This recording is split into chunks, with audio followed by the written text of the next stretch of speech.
Então, muito bem, pessoal. Então, essa é a aula 7 do curso de empreendedorismo em TI do Instituto de Computação, onde a gente vai falar hoje sobre finanças no empreendimento. Então, o assunto hoje é sobre gestão financeira de empresas. É um assunto para a gente de computação meio distante, né? A gente não está muito acostumado a lidar com questões mais administrativas, né? A gente não estuda para isso. Mas, de qualquer maneira, é importante a gente ter alguma noção, como vocês vão ver aqui na aula de hoje, né? Ao final, a gente vai ter a nossa sessão de perguntas e respostas com o Bertier Ribeiro, que é economista, né? E mesmo com essa formação de economista, tem tido bastante participação em startups. E atualmente é CEO e fundador da UMI. Vai falar um pouquinho sobre a UMI depois. Então, às 9 horas, a gente chama o Bertier para conversar. Então, vamos lá. O que é o assunto da aula de hoje?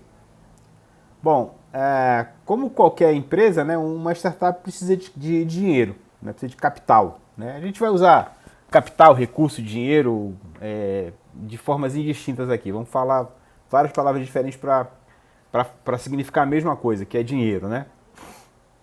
Então as empresas precisam desse capital de dinheiro para iniciar, para operar e para crescer. Idealmente, né, o ideal é que a empresa sempre tenha à disposição mais dinheiro do que ela precisa para operar, né, para não andar muito aí na corda bamba. Quais são as despesas que uma empresa vai ter? Bom, vai ter equipamentos, vai ter o estoque, se ela, por exemplo, comercializa produtos, ela precisa ter um estoque de produtos. Ela vai ter serviços que ela precisa contratar, vai ter os salários dos funcionários, vai ter aluguel, vai ter taxas, impostos, tudo isso vai precisar pagar. Esse dinheiro ele tem basicamente duas origens, né? Ou ele vem das vendas da empresa, da parte comercial que a empresa está fazendo, ou então ela vai vir de investidores externos. E por esse externo aí, os fundadores também são considerados investidores externos porque não são donos da empresa tal, mas o dinheiro, a origem do dinheiro não é da própria empresa, por isso que se fala aqui em investidores externos. Uma empresa bem financiada, ela pode até não ser lucrativa por um tempo, até que a gente construa uma base de clientes e se mova em direção ao lucro. Isso pode acontecer, mas o fato é que precisa de dinheiro, né? Sem o dinheiro necessário para pagar os seus credores e funcionários, a empresa não vai durar muito, então ela precisa ter dinheiro, né? Vou fazer mais uma chamadinha aqui rápida. Chegou mais gente. Ok. Bom, além disso, né, para poder manter o capital, né, as empresas precisam ter uma boa gestão financeira. E a gente vai falar um pouco disso na aula de hoje. Muitas vezes as empresas podem perder o controle de detalhes importantes da sua condição financeira diária. Elas vão encontrar problemas que podem levar meses ou até anos para serem corrigidos. E alguns nem vão ser corrigidos. Né? Isso vai causar problemas na empresa, mais na frente. Tem o microfone aberto aí. Não sei se alguém quer fazer uma pergunta. Tá, falou. Julian, quer falar alguma coisa? Não? Fechou já, tá já. Bom. Tá, tudo bem. Bom, na realidade, a falta de capital é uma das causas mais frequentes citadas como causa de fechamento precoce de startups no Brasil. Né? Então, essa estatística aqui dessa empresa McKinsey & Company, que é uma empresa de consultoria, eles fizeram esse levantamento aí em 2019, né, e onde eles descobriram que 2/3 das empresas fecham em 5 anos, né, e entre as principais razões de fechamento está aqui, essa que eu marquei aqui com uma caixinha laranja, que é lack of capital, né, falta de capital, falta de dinheiro. Né. Veja que o mesmo percentual de falta de clientes e mesmo percentual de outros. Né? Então, falta de capital é uma razão forte para as empresas não conseguirem prosperar, não conseguirem ir para frente. E essa nossa conversa de hoje, né, e depois mais tarde o papo com o Bertier, é um pouco uma maneira da gente prestar atenção nisso, tá bom? Bom, uma coisa que a gente vai ver aqui na aula de hoje, que uma maneira da gente controlar as finanças, né, manter o controle da finança, é através dos chamados dispositivos demonstrativos financeiros, que são basicamente relatórios sobre a saúde financeira da empresa. Né? Eles são usados para estimar o desempenho da empresa e para analisar seu funcionamento. Existem 4 desses tipos fundamentais, que é a projeção de vendas, demonstrativo de resultados, demonstrativo de fluxo de caixa e o balanço patrimonial. A gente vai ver rapidamente aqui alguns, né? Não dá para a gente ver com detalhe, mas pelo menos a ideia aqui é que vocês sabem que esse tipo de demonstrativo existe e que eles são importantes, qual é a função deles e como é que vocês vão atrás, se vocês precisarem algum dia desse tipo de relatório. Espera aí que eu me perdi aqui um pouquinho. Onde é que está meu mouse? Está aqui. Eita. Pronto.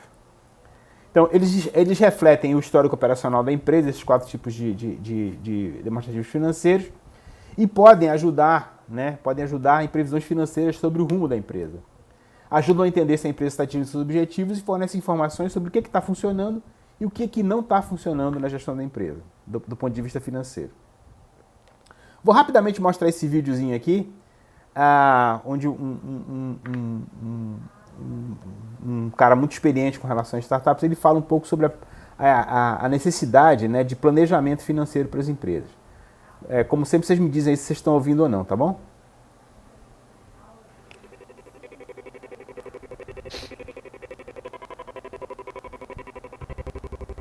Tá conseguindo ouvir? Dá sim, professor. Beleza, então vamos seguir. Okay, so we've talked about the operating budget, which is really a monthly budget over a period of a year or so. The other thing you need as an early stage entrepreneur, you need a long-term financial forecast. You need a 5-year projection as to how this business is going to evolve over a longer period of time.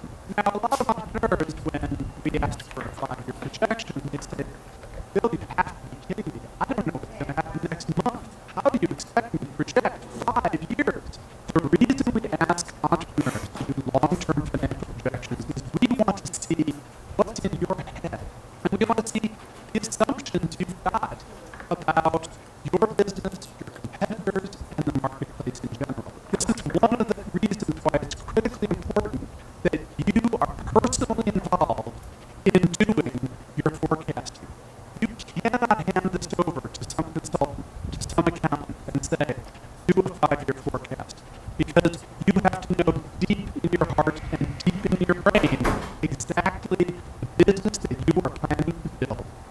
And that business should be reflected in your long-term financial forecast.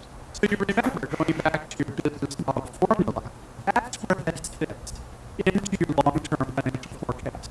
So you take those business model formula numbers, bottom up, build up your revenues month by month, quarter by quarter, year by year for 5 years. And then you will be able to estimate the expenses that you're going to have to incur to achieve the revenues that you need to achieve to hit your goal as a successful company. Go ahead, look at some templates for long-term financial projections, but don't just fill in those templates. Create your own model. Your own model is driven by the business model we talked about before. It's characterized by the unique aspects of your business that are different than anyone else's. Figure out what it's going to take to get to your goals each year and to your long-term goal in 5 years. And then put together a long-term financial forecast that seems reasonable. That's your first step, and that's your first draft. Once you have your first draft, what I'm going to ask you to do is get at least 3 people into the room with you. I want one of them to be an optimist.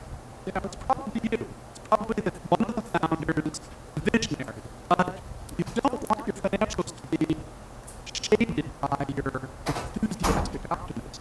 So, I want a pessimist. I want somebody in the room who knows how to look at stuff and say, what if this doesn't happen? What if we can't hire that person? What if we can't get those contracts? What if things just take longer than we thought? Get that pessimist in there to counterbalance your optimism. The third person in the room needs to be a truth teller, a realist. The third person needs to be able to go out and look for the financial reports of public companies that are kind of like yours and see what are their expenditures in their different categories and what sort of results do they get. You've got an optimist, you've got a pessimist, and you've got a realist in the room who are then going to review your long-term financial forecast, and they're going to rip it up. And you're going to do a couple of iterations. And you're going to identify what you think you know and what you know you don't know.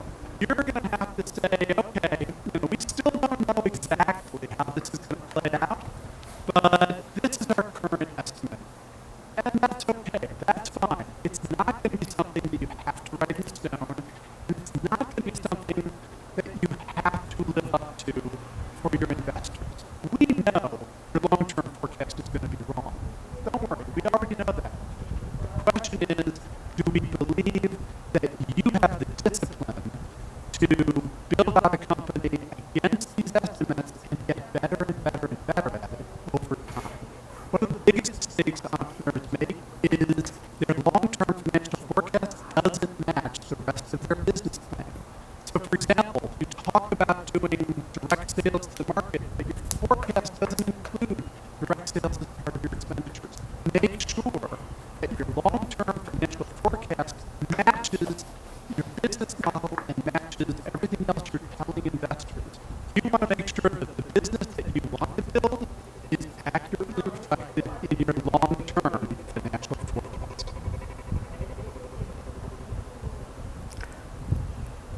Aproveitar aqui, esses vídeos dessa Kaufman Founders School são bem interessantes, são vídeos curtinhos que ajudam bastante. Vocês podem depois, a partir desse aqui, tá a referência com o QR Code, vocês podem depois lá olhar.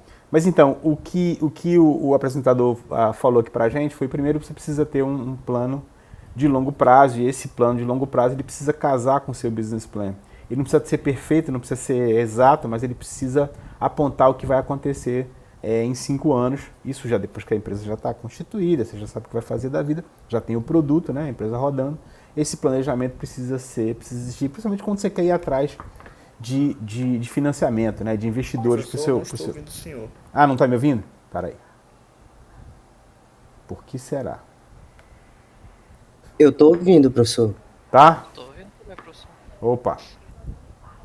Então vê aí o que está acontecendo. Quem é que não está me ouvindo?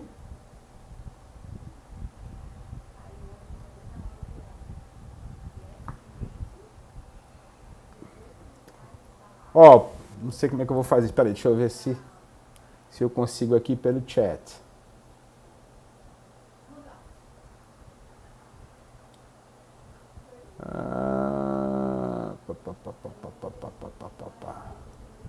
Vou tentar aqui pelo chat descobrir. Quem diz... Oi? Voltou, professor. Eu só saí e entrei novamente, né? Voltou. Ah, tá bom. Beleza, então eu vou seguir aqui, tá? Pra gente poder avançar. Deixa eu voltar aqui para o nosso lounge, já estou aqui, beleza. Então vamos seguir.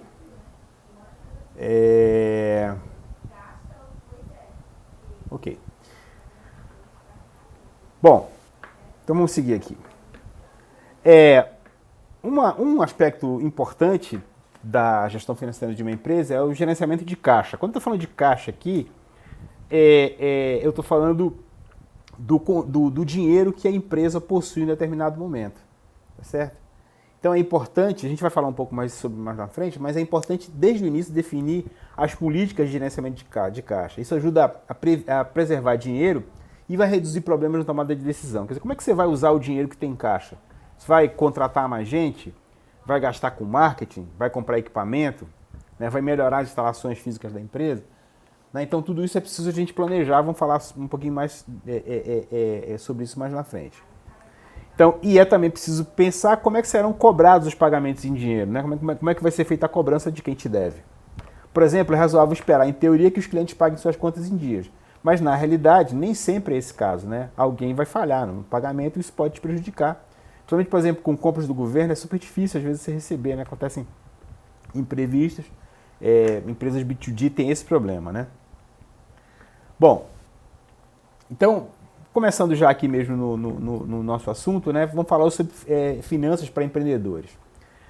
O termo finanças é usado para descrever o estudo de como administrar o dinheiro, seja de uma perspectiva pessoal ou de uma perspectiva de negócios.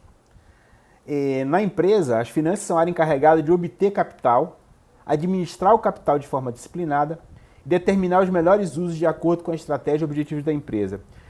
Aqui já é importante fazer uma distinção entre, por exemplo, finanças e contabilidade, né? A contabilidade de uma empresa, ela tem a missão de registrar os eventos financeiros da empresa para que depois o governo possa auditar, enfim, para questões fiscais. Mas a área financeira é uma decisão de como lidar com o dinheiro para fazer a empresa crescer. Ou seja, não é uma coisa que você terceiriza como a contabilidade. É uma coisa que você pode ter ajuda para fazer, mas as decisões são do fundador, né?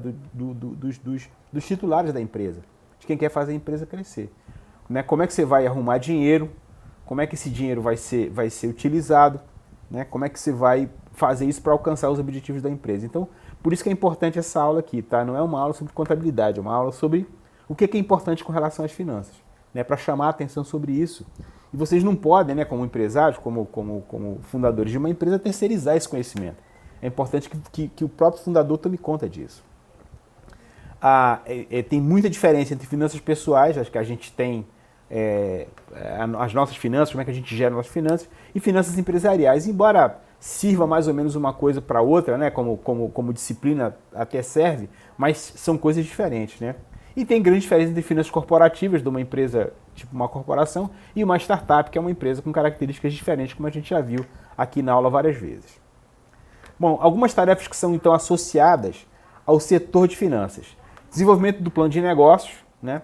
Gestão de risco e seguro, salários e benefícios, também é questão do setor de gerenciamento de finanças determinar isso, compra e financiamento de equipamentos, análise de necessidades de instalações e imóveis, desenvolvimento do orçamento, planejamento tributário, planejamento de expansão, gestão do fluxo de caixa, planejamento da remuneração do proprietário, dos proprietários, financiamento e planejamento de imóveis comerciais, desempenho e implementação do sistema financeiro e preparação para a venda do negócio. Quando você vai vender o negócio, vai sair da empresa, né? Você precisa se preparar para vender também, é o setor financeiro que cuida dessas tarefas. Então, várias dessas tarefas aí vocês veem que são bastante cruciais no negócio da empresa e são de responsabilidade do setor de finanças.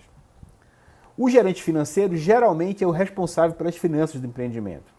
Em empresas maiores, você vai ter um diretor financeiro, ou o pessoal chama de CFO, né? Chief Finance Officer, né? Que é o cara que cuida das finanças da empresa. Né? Como tem o CTO, o CEO, o COO, vai ter o CFO, que é basicamente o diretor financeiro da empresa. Importante dizer que em empresas menores não tem necessariamente um gerente financeiro, seja uma pessoa só para cuidar disso, né? Mas as tarefas de gerenciamento financeiro ainda têm que ser executadas, mesmo que você não tenha uma pessoa especificamente para isso.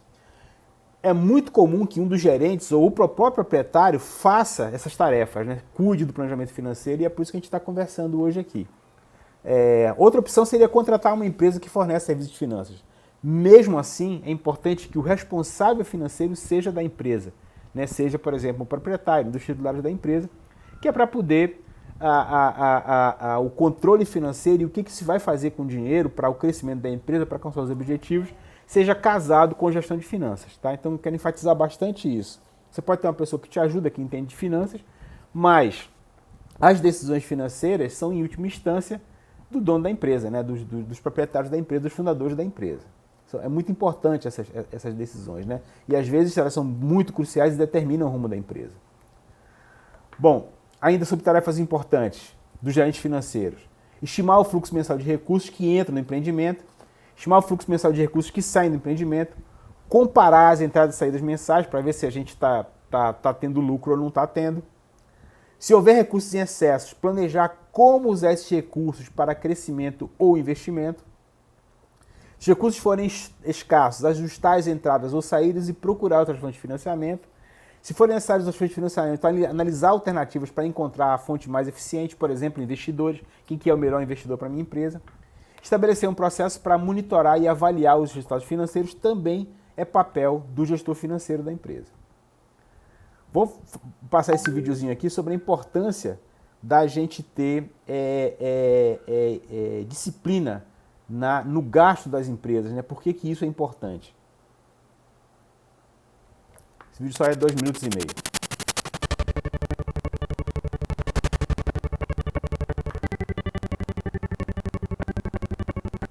Discipline's becoming really important in a startup. A lot of times when startups get a big round of funding, they start spending like crazy. But the importance of discipline starts even when you don't have funding, really when you don't have choices. Being disciplined means that you can make fewer decisions. You have to make fewer decisions. You're sort of forced to. But it makes you focus all of your time on those decisions. Conversely, if you have a lot of money in the bank and you can spend it across lots of different initiatives, you tend to do that because you want to get a lot of things going. But that actually doesn't help your focus at all. It doesn't help your output. Focusing on just a few things and putting all your time and energy into those and forcing that discipline, it allows you to get those things done, see those initiatives through, and see where you need to pivot to next. Most companies won't do that if you have the opportunity to do lots of things. Being broke, being financially responsible and disciplined forces you through those exercises all the way, but it actually makes you think through them completely before moving forward. There's also something from a management standpoint. You have a lot of folks in the organization, and everyone sees that everyone at the top is focused on just a few initiatives, very disciplined in seeing things through, but also keeping the costs down. They start thinking about keeping the costs down. If you say to everybody in the organization, look, we're not going to spend any money on any marketing until we've figured out how to do everything word of mouth first, and force the entire organization to think in terms of how can we grow the organization, grow the sales just on word of mouth, then that kind of decision makes everybody think of how can I grow this without any cash, without any additional capital spend. And I think that needs to start at the top. It needs to start with people thinking at the top, what can we do to grow the organization in different ways while saving money and being disciplined in our spend. What that allows you to do long term by making all those decisions and staying disciplined is to preserve capital. So unless you're making a lot of decisions and throwing a lot of cash at it, you're making a few decisions and putting small amounts of cash and really being disciplined about those decisions, about those executions, you then have enough capital reserve, enough capital saved, frankly, to put more money behind the good decisions. So discipline is all about focus, and it's all about preserving capital for great decisions.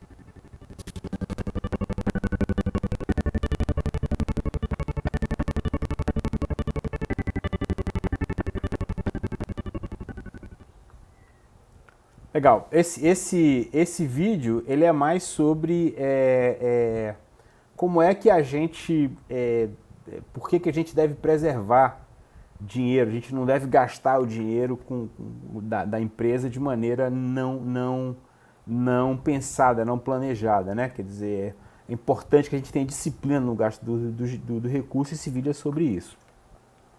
Bom, vamos lá.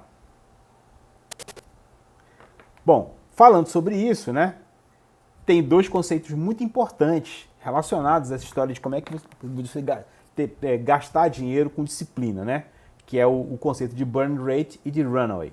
Então, com o tempo, as finanças de uma empresa podem se tornar muito complexas, com investidores, credores, fornecedores e clientes adicionando ou subtraindo recursos dependendo de se é um fornecedor, se é um credor, se é um cliente, né? Essas entradas e dinheiro, como a gente já falou agora no vídeo ali, elas devem ser monitoradas com diligência. As despesas mensais que uma empresa incorre para operar, independente de onde o recurso vem, são comumente chamadas de burn rate, né, ou taxa de queima, né? Investidores e credores examinam essa burn rate, né, essa taxa de queima, e o capital disponível para determinar por quanto tempo ele pode operar. Isso aí é chamado de runaway, pode ser pista, né, por exemplo, pista de decolagem, né, do empreendimento. Por exemplo, se o burn rate de uma empresa é 30 mil por mês e ela tiver 300 mil em caixa no banco, ela vai ter 10 meses só de runaway, né? Então é importante ser monitorado. Tem uma curvinha aqui para mostrar, por exemplo, olha só. Essa curva aqui, ela mostra mês a mês qual que é o burn rate, que é esse gráficozinho de barra, né? E nesse gráfico de linha a gente tem o runaway. Então dá para ver aqui, ó, que à medida que o tempo vai passando, né, mesmo que o burn rate vai ficando estável, o runaway, né, quer dizer, o tempo que tu consegue sobreviver sem dinheiro, sem ganhar dinheiro nenhum, por exemplo, ele vai caindo, né, é cada vez menor, certo? Aqui a gente tem um burn rate maior, então o runaway cai muito mais, né, e quanto mais a gente vai gastando, mais o runaway vai subindo. O que a gente gostaria de ter é aquele um burn rate negativo. O runaway só vai subir quando eu tiver um burn rate negativo, ou seja, quando eu estiver colocando mais dinheiro para dentro, né? Então, dessa maneira, você vê quanto que você vai conseguir sobreviver caso você não consiga dinheiro nenhum. Então, esse é uma métrica bem interessante e muitas empresas usam, que é o conceito de burn rate e runaway. O gerente financeiro do empreendimento ele deve trabalhar com demonstrações financeiras produzidas pelo contador da empresa para monitorar o burn rate. Além do burn rate, a estratégia de crescimento futuro e as necessidades de caixa do empreendimento devem ser consideradas quando você está fazendo um planejamento financeiro. Então, esse gerente financeiro ele vai trabalhar com a equipe de liderança, né? Às vezes é a mesma pessoa, né? O cara que está controlando as finanças é o mesmo líder, é o mesmo gerente, ou o mesmo proprietário da empresa, para compreender os objetivos estratégicos do empreendimento e a quantidade de capital que será necessária para atingir esses objetivos futuros. Então, eu sei, por exemplo, que eu preciso comprar, sei lá, mais poder computacional de nuvem para poder aumentar o meu número de clientes, né? Então, quanto que isso vai me custar para eu conseguir mais clientes, né? Eu tenho em caixa nisso, eu preciso de mais dinheiro, atrair um investidor para que eu consiga comprar esse tempo maior, esse poder de computação em nuvem maior para poder atrair mais clientes. Então, todas essas decisões estratégicas são feitas entre o gerente financeiro e a equipe de liderança da empresa, se não for a mesma pessoa, né? Então, planejamento financeiro, as necessidades de caixa de uma empresa vão mudar com o tempo e ter capital para as operações pode ser um problema mesmo para empresas que tenham tempo estabelecidas. Então, para isso, o empreendimento ele deve planejar o seu fluxo de caixa, ou seja, o que entra e o que sai a cada momento da empresa. Um plano financeiro desse vai ajudar a garantir o sucesso da empresa a longo prazo. Geralmente, os empreendedores vão precisar estimar como o empreendimento vai se comportar financeiramente no futuro. Porque eu não posso trabalhar a empresa como se fosse existe hoje, né? Eu preciso, até a gente viu no primeiro vídeo, o planejamento é para 5 anos. 5 anos eu acho até muito, mas 3 anos pelo menos seria interessante a gente ter uma perspectiva do que vai acontecer com a empresa. Então, essa estimativa do planejamento financeiro é feito justamente com aqueles 4 demonstrativos financeiros básicos que a gente já falou no início. A gente vai ver cada um deles agora em detalhe. Esses 4 demonstrativos financeiros também são chamados de Proforma Financial Statements. Se vocês forem, por exemplo, olhar no livro ou em qualquer outra literatura em inglês, sites em inglês, vocês vão ver também esse termo Proforma Financial Statements, né? Que são esses 4 tipos de demonstrativos financeiros. Então são esses 4 aqui: projeção de vendas, demonstrativo de resultados, demonstrativo de fluxo de caixa e balanço patrimonial. A gente vai passar por cada um deles aqui, eu vou tentar passar rapidinho, só para vocês saberem que existem, qual que é o papel de cada um deles. Bom, esses demonstrativos, eles em geral, eles são exigidos como parte do plano de negócios completo, como a gente viu também no primeiro vídeo. Geralmente, os investidores, pessoas que vão participar, comprar um pedaço da empresa, né, aportar dinheiro na empresa para auferir do eventual resultado, e também credores, no caso que a gente vai te emprestar dinheiro, eles podem exigir essas projeções financeiras para 3 anos ou mais, né? O primeiro vídeo falou até em 5 anos. Estimar o desempenho financeiro do futuro da empresa é diferente dos que os contadores fazem, né? Os contadores, né, a contabilidade da empresa, ela registra o desempenho histórico e aloca o fluxo de caixa das transações para diversas demonstrações financeiras. O planejamento financeiro o que vai acontecer com a minha empresa para eu conseguir os meus objetivos, como é que eu uso o meu capital. Então tem uma diferença entre essas duas coisas. E é importante vocês estarem cientes disso. Para fazer estimativa de fluxo de caixa de futuro, geralmente não é um trabalho que é feito pela empresa de contabilidade. Isso é função do gerente financeiro, né? Estimar vendas, despesas e necessidades para crescimento e desempenho futuro da empresa. Então vamos começar aqui com o primeiro demonstrativo, que é o chamado projeção de vendas. O que tem uma projeção de vendas? Primeiro tem o que está sendo vendido, quais as unidades estão sendo vendidas. Por exemplo, pode ser assinaturas de streaming, né?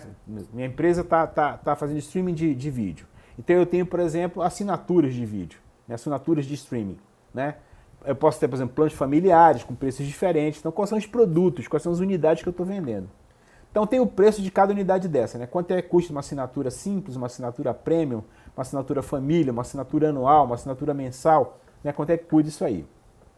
A projeção de vendas também vai ter qual o volume de vendas que eu espero ter para cada unidade em cada período, por exemplo, a cada mês, a cada ano, né?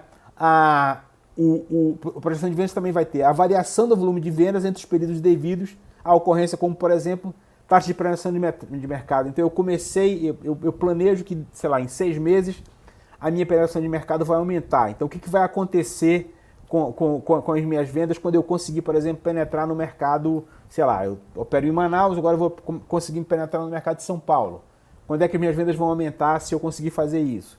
Que é chamado de ramp rate, né? A taxa de rampagem do meu negócio. Sazonalidade. Quando chegar o final do ano, eu vou aumentar minhas vendas. Quando chegar Dia dos Namorados, Dia das Mães, Natal, eu vou aumentar minhas vendas. Né? Nas férias eu vou aumentar minhas vendas. E também investimentos em marketing que influenciam minhas vendas. Tem uma campanha de marketing rodando, o que eu espero que aconteça? E além disso, a gente vai também registrar nessa projeção de vendas as vendas totais ou brutas, né? Sem imposto, sem nada, quanto é que eu pretendo arrecadar de valor com as vendas, né? Tá aqui um exemplo muito simples de uma projeção de vendas, né? Se vocês forem na internet, vocês vão encontrar planilhas bem mais complexas do que esse gráficozinho aqui, mas ele mostra o que eu estava querendo dizer. Então é de uma empresa fictícia aqui, chamada Ice Cream Limitada, né? E ela tem aqui 3 produtos, que é sorvete pote 2 litros, sorvete picolé, né? Então eu posso ter outros produtos aqui. Nesse caso tem 2, mas eu posso ter outros aqui. Então a gente tem aqui, ó, as vendas projetadas a cada mês, tá certo? Então janeiro, fevereiro, março, abril, maio, junho até dezembro, aqui em milhares de unidades, né? Então 2,6 mil até, sei lá, 4,8 mil em dezembro. E aqui eu tenho a sazonalidade. Então, por exemplo, eu geralmente vendo mais em janeiro e fevereiro e vendo pouco em julho, porque, por exemplo, no Sudeste é frio. Então eu não vendo tanto sorvete nessa época. Então eu vou considerar aqui a sazonalidade. Então esse aqui é um exemplo muito simples de projeção de vendas, mas existem outros, tá certo? Então esse é um dos 4 demonstrativos básicos, que é a projeção de vendas. Vocês vão achar muito exemplo disso na internet, bastante mesmo. Vocês forem procurar planilhas prontas, já só colocar os valores e tal, e vocês podem adaptar, como falou também o nosso amigo lá no primeiro vídeo, né? Então, uma coisa importante sobre a projeção de vendas é que esses números e fórmulas usados, eles devem ser descritos em um documento à parte, né? Onde você fala quais são as minhas hipóteses, por que eu vou vender tanto tal mês, por que a sazonalidade vai acontecer nesse mês. Então, todas as fórmulas e todos os números precisam ser registrados numa folha à parte, onde a gente vai ter as hipóteses por trás dessas projeções. Isso vai fazer com que o empreendedor, quando ele for olhar essa projeção de vendas, ele vai verificar sistematicamente aquelas projeções, se elas estão acuradas ou não à medida que o tempo for passando, e eu posso fazer uma análise de sensibilidade das projeções. O que vai acontecer com o tempo é que eu vou ficar mais experiente em fazer essas projeções e elas devem melhorar, a qualidade das minhas projeções deve melhorar. Também é importante considerar o ciclo de venda de cada produto quando a gente faz a projeção de vendas. Por exemplo, quanto tempo eu vou levar para vender uma unidade do produto? Por exemplo, uma assinatura de streaming deve vender muito mais rápido do que, por exemplo, um carro, né? Um carro deve demorar, uma vez que eu produzo, até eu vender esse carro demora um bocado, né? Então isso precisa ser também pensado, né? E uma coisa muito importante é estimar as vendas recorrentes. Por exemplo, no serviço de streaming, né? Se eu faço o meu assinante assinar o meu serviço de streaming ou qualquer outro serviço, tá? Sei lá, um aplicativo qualquer que tenha vendas mensais, né?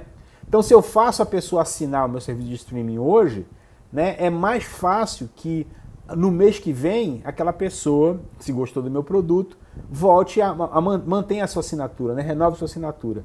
Então, isso é chamado de venda recorrente, né? Porque eu mantenho aqueles clientes, eles vão vendendo, eles vão comprando o meu produto mensalmente, eu vou aumentando as minhas vendas de maneira paulatina, chamadas vendas concorrentes, né? Recorrentes, desculpa. Isso é o que acontece, por exemplo, em serviços de streaming, quando eu, sei lá, aplicativo, uma academia, né, que eu faço, né, qualquer tipo de aplicativo que tenha recorrência mensal, eu vou ter esse fenômeno aqui das vendas recorrentes na minha projeção de vendas, que tem que ser considerado. Bom, então, demonstrativo de vendas é o nosso primeiro statement, nosso primeiro demonstrativo importante. Segundo, demonstrativo de resultados. Esse demonstrativo de resultados, ele vai me dizer a receita, né, que são as vendas brutas do empreendimento como receita, e as despesas, que são os meus custos operacionais da empresa, né? E também vai me dizer os resultados, que é a despesa subtraída da receita a cada período, pode ser mensal ou anual, gerando lucro ou perda. Se a minha despesa for maior do que a minha receita, eu tive perda. Se a minha receita é maior do que a minha despesa, eu tive lucro. Né? Essas despesas que eu tenho, elas têm basicamente dois tipos de natureza, as despesas fixas ou variáveis. Por exemplo, as despesas variáveis, elas variam diretamente com as vendas e com a produção. Então, por exemplo, quando eu aumento no meu número de usuários de um app, né, tem um app que está funcionando, eu aumento o meu número de usuários, isso é uma boa coisa, mas isso pode ser que demande maior infraestrutura computacional em nuvem para poder atender aos meus usuários daquele app. Né? Então, essa despesa é variável. Então, quanto mais o meu produto vende, né, quanto mais eu tenho um produto sendo vendido, maior essa despesa vai aumentar. Por outro lado, eu posso ter uma despesa fixa, por exemplo, o aluguel da minha sede. Né? A não ser que eu resolva aumentar a minha sede ou que o aluguel aumente, durante, por exemplo, um ano, 2 anos, 3 anos, o valor do aluguel é fixo. Né? Ele não varia de acordo com a minha produção. Né? Ou, por exemplo, energia elétrica da minha sede. Ela não deve aumentar com a produção, por exemplo, no caso aqui de uma empresa como essa que a gente está falando. Se for uma empresa, por exemplo, que fabrica coisas, né, que depende de eletricidade para isso, a energia elétrica é a despesa variável. Né? Na nossa casa, por exemplo, a energia elétrica é uma despesa variável, que a gente pode gastar mais ou menos a cada ano. Mas numa empresa que não faz produção de produtos na sua sede, a gente não vai ter essa despesa variável. Né? Vai ser uma despesa fixa.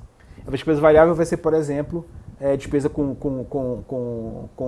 computação em nuvem para atender os clientes. Quanto mais clientes eu tenho, mais eu vou ter despesas na nuvem, por exemplo.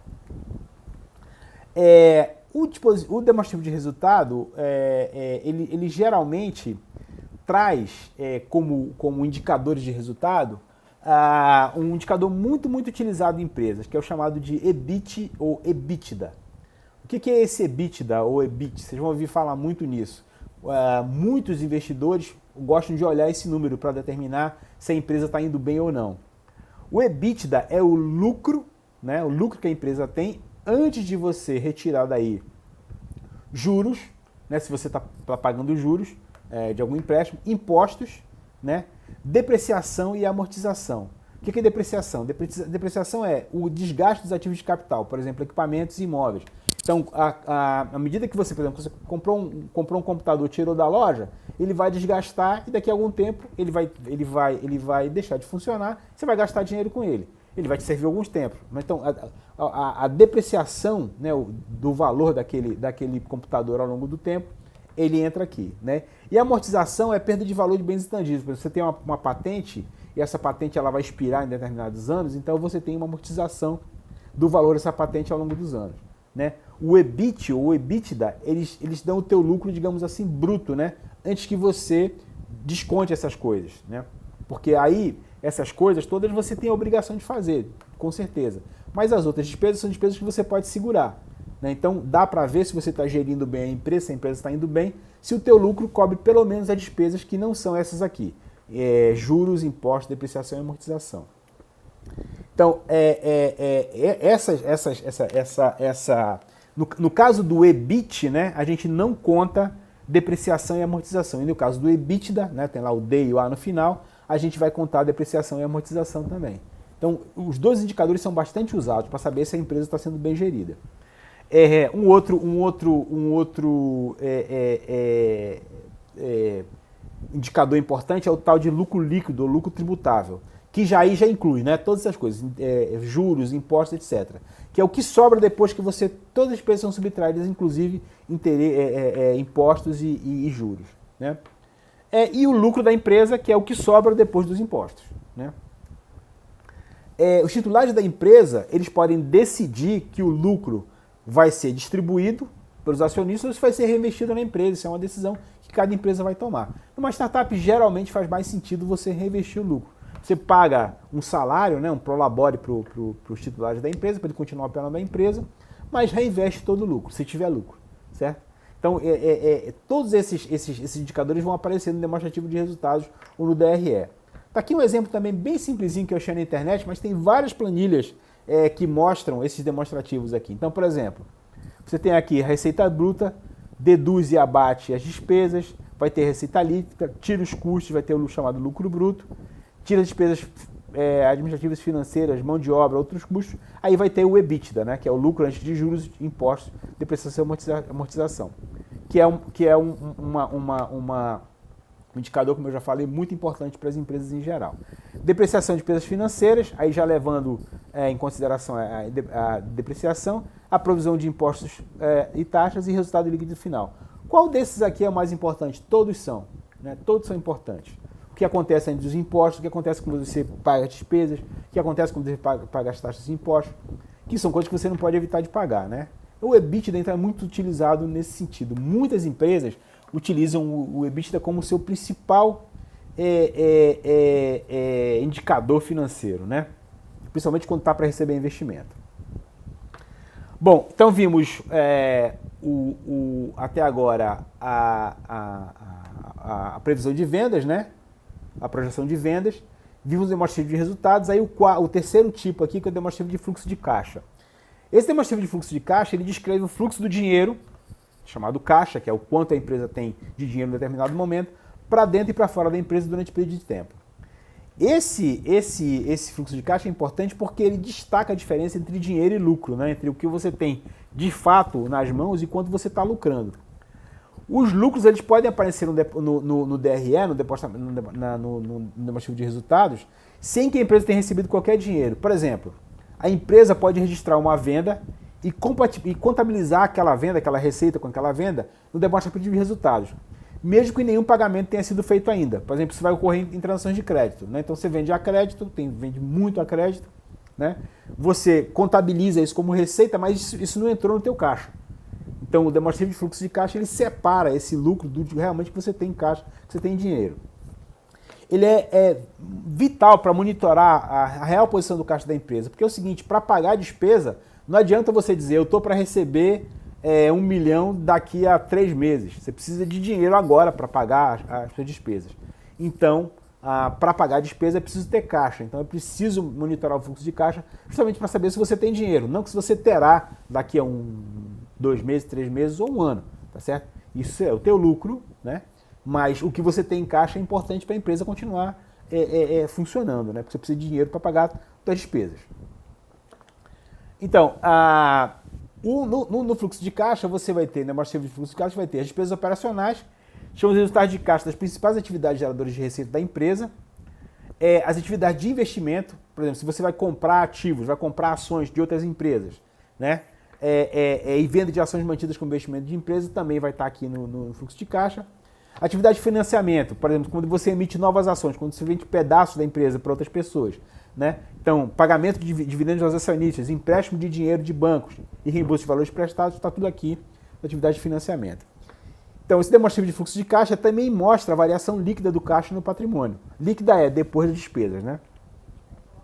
Tá aqui um exemplo também bem bobinho do fluxo de caixa, né? Então, você tem aqui, ó, atividades operacionais, atividades de investimento, atividades de financiamento e variação líquida do caixa, né? Quanto que entrou e quanto saiu. Então aqui tem quanto você recebeu de cliente, quanto você pagou de salário, quanto você pagou de fornecedor, quanto pagou de juros, quanto pagou de imposto. Esse é o caixa líquido. Quanto você adquiriu de ações, por exemplo, imobilizado, quanto você vendeu. Resgate de aplicações financeiras, se você aplica. Compra de participação societária em outras empresas.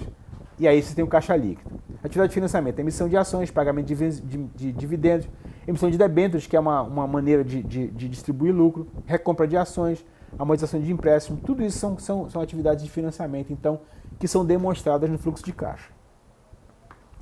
O quarto demonstrativo financeiro importante é o chamado balanço patrimonial, ou BP. Aqueles demonstrativos anteriores, eles representam o desempenho do empreendimento ao longo do tempo, né? O que aconteceu, por exemplo, no mês ou no ano. O balanço patrimonial é um instantâneo da saúde financeira da empresa em determinado momento. Geralmente você faz, por exemplo, no final do ano, o balanço patrimonial para saber como que está a tua empresa no final do ano. Então, normalmente são elaborados no final de cada mês e no final de cada ano fiscal você tem um balanço patrimonial. Então, esse balanço patrimonial, ele lista tudo que a empresa possui e tudo que ela deve num momento específico. E também vai indicar de onde é que veio o dinheiro e para que esse dinheiro foi usado, né? Então, ao final, todas as fontes de dinheiro devem ser iguais aos usos desse dinheiro. Quer dizer, se você, no final da história, tudo que você entrou tem que ser equivalente a tudo que saiu, né? Ou seja, tem que ser zero o balanço, né? As fontes de dinheiro geralmente são proprietários e credores, né? Pessoas que, enfim, colocaram dinheiro na empresa, por exemplo, emprestaram dinheiro para a empresa.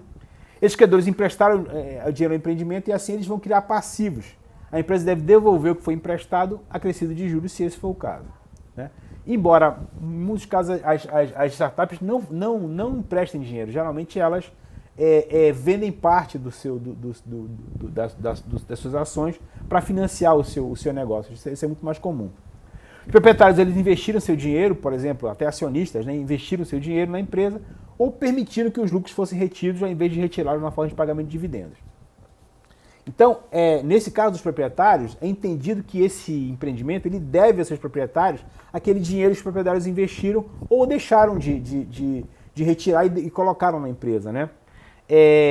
Então, cada um deles vai ter um pedacinho cada um daqueles proprietários vai ter um pedacinho que chama parcela pro rata, né, do patrimônio acumulado, ou seja, do capital investido mais os lucros acumulados, se for o caso, se estiver dando lucro, né? Então isso tudo a empresa deve para os proprietários. Então aparece no balanço patrimonial como devendo para os proprietários aquele valor para poder zerar a conta no fim das contas, né? Então, esse balanço patrimonial ele tem dois lados, né? Uma lista de todos os ativos, também chamados de assets em inglês, que é o que a empresa possui, e outro, a lista de seus passivos, ou liabilities, e o patrimônio, que é o que a empresa deve, né? A equação básica do balanço patrimonial é ativos mais passivos tem que ser igual ao patrimônio líquido, ou seja, o que a empresa tem no momento é o que ela deve mais o que ela tem, né? Então o patrimônio líquido que a empresa tem de fato é chamado, então esse equity, o patrimônio líquido, é igual à soma do ativo mais passivo da empresa, né? Então aqui tem um exemplinho do balanço patrimonial também bem simples, vocês vão achar muito disso na internet, olha só. Aqui o ativo circulante, que é caixa e equivalentes, o que eu tenho no caixa, o que eu tenho para receber, o que eu tenho em estoque. Ativo não circulante, realizável a longo prazo, o que eu vou receber, o que eu espero receber a longo prazo. Imobilizado, que é o que eu tenho, por exemplo, em ações. E o intangível, que é, por exemplo, sei lá, eu posso ter direitos a realizar patentes, né? Então aqui. E aí eu tenho o total do ativo. No passivo, o que eu emprestei e financiei, o que eu devo para meus fornecedores, né, que é o chamado passivo circulante. Passivo não circulante, que é o que eu tenho de empréstimo e financiamento, também, só que a mais longo prazo.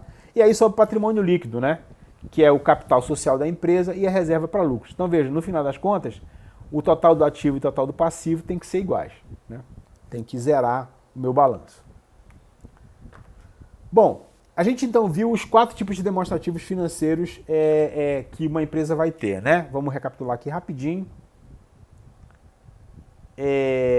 A projeção de vendas, demonstrativo de resultados, demonstrativo de fluxo de caixa e o balanço patrimonial. Isso é super comum, todas as empresas têm isso. Se vocês forem encontrar qualquer empresa, esse é o básico da empresa, né? Precisa ter esses 4 tipos de demonstrativos. Embora a gente às vezes não sabe como fazer no detalhe, a gente sabe que precisa ter, né, e precisa cuidar disso para ter, porque é uma coisa que os investidores vão querer ver, por exemplo, para poder financiar, para saber se o seu negócio vale a pena investir ou não nele, né? Fora isso, né, existem maneiras de analisar esses demonstrativos financeiros, né? Que essa análise dos demonstrativos financeiros vão verificar as informações contábeis para tornar os dados mais úteis. Por exemplo, eu saber que o meu lucro líquido da minha empresa foi 50 mil esse ano, tá, legal. Mas isso, como é que é isso comparado com o ano anterior? Meu lucro no ano anterior, por exemplo, foi de 100 mil. Se meu lucro é 50 mil esse ano, significa que a minha empresa está tendo menos lucro. Então, somente saber o lucro líquido não interessa. Eu preciso, por exemplo, comparar com outros demonstrativos para saber se eu estou indo bem ou mal. Então, para isso, geralmente foram desenvolvidos diversos tipos de análise das demonstrativos financeiros. 2 técnicas principais, né, para analisar esses demonstrativos financeiros, que são usados, por exemplo, por investidores, por credores, até mesmo por auditores, é a análise de ponto de equilíbrio, chamada de break-even, e a análise de indicadores, chamada de ratio analysis, né? São bastante usadas essas duas. O que é o break-even, ou análise de ponto de equilíbrio? Normalmente é feito para 2 variáveis, para o lucro e para a caixa. Então, o ponto de equilíbrio do lucro ocorre quando as vendas cobrem os custos operacionais, né?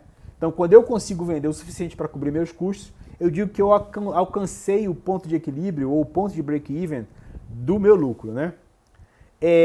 Então, esse cara ele é baseado no demonstrativo de resultados que a gente viu lá atrás. Então, esse ponto, o ponto de equilíbrio de lucro, é o ponto em que se estima que as vendas terão receita maior do que os custos variáveis e fixos juntos, né? Então é quando eu consigo pelo menos pagar as minhas contas, tá certo? Então eu passo para o azul, eu saio do vermelho e passo para o azul. O ponto de equilíbrio de caixa ocorre quando o caixa é suficiente para todos os pagamentos. Então é baseado nesse caso no demonstrativo de fluxo de caixa. Ele pode ocorrer depois do PL de lucro, por exemplo, por conta das vendas a crédito, né? Então às vezes eu vou alcançar o ponto de equilíbrio de lucro, mesmo sem ter o ponto de equilíbrio de caixa. Então eu posso não ter o dinheiro no caixa, mas eu posso estar lucrando, porque eu vou receber, por exemplo, operações a crédito mais na frente. Então são duas maneiras de analisar esse ponto de equilíbrio, pelo caixa ou pelo lucro. Então olha só, por exemplo, vamos ver esse exemplo aqui, ó. Essa empresa, né, eu tenho aqui o número de unidades vendidas, tá certo? Então 5 mil, 10 mil, 15 mil, 20 mil, assim por diante. Né? Aqui eu tenho, no verdinho aqui, o meu lucro, né, o revenue, né? E aqui no vermelho os meus custos totais. Então vejam, até esse ponto aqui, por exemplo, até 5 mil unidades, o meu lucro estava abaixo dos custos das minhas despesas, que é o verde. Nesse ponto aqui, com 25 mil unidades, eu alcancei o break-even point para lucro, né? Agora o meu lucro, a partir desse ponto aqui, vai superar as minhas despesas, né? O meu ponto de equilíbrio está quando eu começar a vender 25 mil unidades. Aqui eu tenho então o meu lucro líquido, né? Aqui é o que eu tô recebendo, e aqui é o meu lucro líquido, que acontece aqui justamente em 25 mil, né? Eu saio do zero, né? Saio do zero lucro e começo a ter um lucro positivo. Aqui estão as minhas despesas fixas, elas não variam. E aqui as minhas despesas variáveis, que aumentam quando eu faço a minha produção. Então, break-even point é exatamente aqui onde o meu lucro passa a ser positivo. Até esse ponto aqui passa a ser negativo. É curioso, mas muitas empresas, grandes inclusive, não têm ainda o seu break-even point. Porque eles têm o break-even point não de lucro, mas de caixa, né? Então isso é uma coisa muito interessante também. Ou melhor, de caixa e não de lucro e não de caixa, né? Essa análise de indicadores, ela vai examinar a relação de lógica entre vários itens das demonstrações financeiras. Os itens podem vir de demonstrações diferentes. Por exemplo, eu posso pegar o balanço patrimonial e o fluxo de caixa para tentar analisar uma correlação entre eles. Então deve haver uma relação lógica entre esses itens, né? Uma coisa muito importante da análise de indicadores é que ela vai permitir que uma empresa se compare a outra do seu setor, né? Independente do tamanho das empresas comparadas. Isso é muito importante para investidores e outros interessados na avaliação da saúde financeira do empreendimento, por exemplo, auditores, né? Então, comparar os indicadores da empresa com os padrões do setor pode indicar que a área em que a empresa é bem sucedida é aquela em que a empresa está abaixo do padrão, tá certo? Então, por exemplo, se eu tenho um serviço de streaming, né? E eu quero saber se meu serviço de streaming está indo bem, eu posso comparar com outro serviço de streaming para saber quanto que é o lucro, quanto que é o número de clientes, etc., para eu tentar comparar a saúde da minha empresa com relação a outra.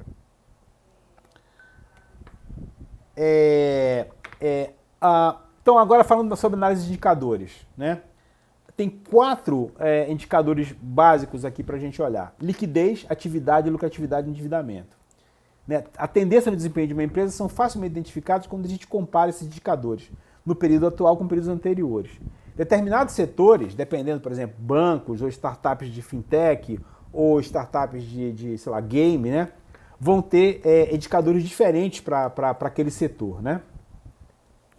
Então, liquidez. O que é liquidez? Liquidez é a capacidade de uma empresa de pagar suas dívidas em curto prazo. Então, se você dividir o ativo circulante, né, quando é que você tem de dinheiro circulando, com o passivo circulando, quando é que você deve de dinheiro circulando, você vai ter a liquidez. Quanto é que eu consigo pagar? né, essa liquidez, quando é maior que 1, significa que eu consigo pagar as minhas contas, né? Então indica a capacidade da empresa de pagar seus passivos circulantes a partir dos meus ativos circulantes. Então isso vai mostrar a força do capital, se a minha empresa é capaz de pagar para fazer o que precisa fazer, né? Esse indicador ele mede a liquidez imediata, né? Por exemplo, a gente não vai contar aqui estoque, né? Porque para converter estoque em dinheiro eu preciso vender a mercadoria. Então é quanto que eu tenho circulando, quanto eu tenho de dinheiro no caixa circulando. Atividade, eficiência em que a empresa usa seus ativos para pagar receita. Nisso aqui a gente vai usar um indicador chamado giro de contas a receber, que é as vendas líquidas dividido pelas contas a receber líquidas médias. Quer dizer, o que eu estou vendendo, né, dividido pelo que eu vou receber, eu consigo ter um valor maior. Quer dizer, o giro das minhas contas de receber, eu estou recebendo o que eu tinha que receber, eu sou eficiente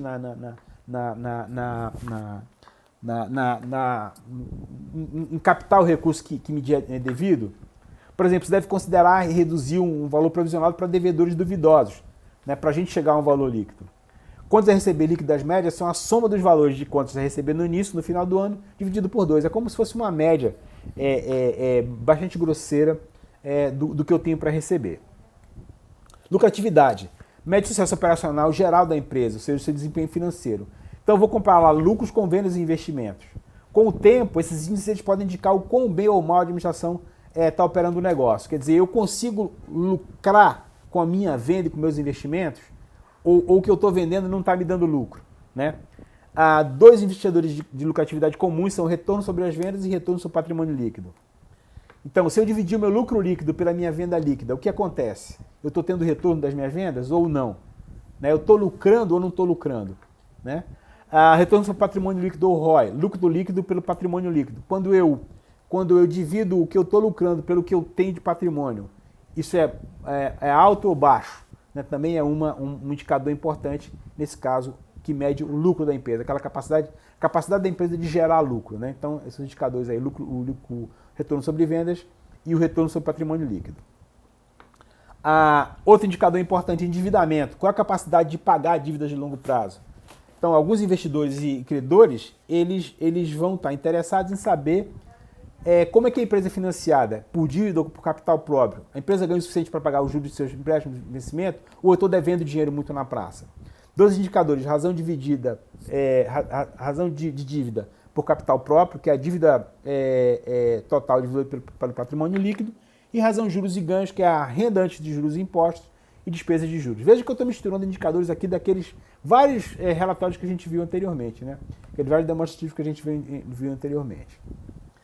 Para terminar aqui essa parte, né, e já chamar aqui o nosso convidado de hoje, vou passar esse videozinho aqui muito interessante sobre 5 regras básicas para finanças de startups. Eu acho que é o último esse aqui. Deixa eu ver. Esse é o último. Vamos lá. Porque eu falei um monte de coisa aqui, mas tem algumas coisas muito práticas. Aqui acho que o Bertier também vai falar sobre isso, mas é interessante olhar esse videozinho aqui também.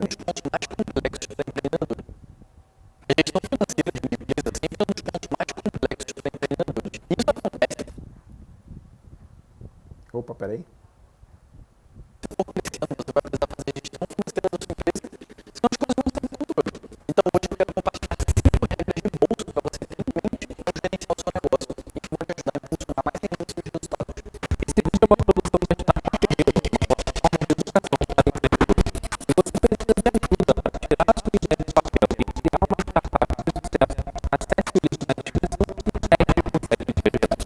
Primeira dica é: separe os pontos pessoais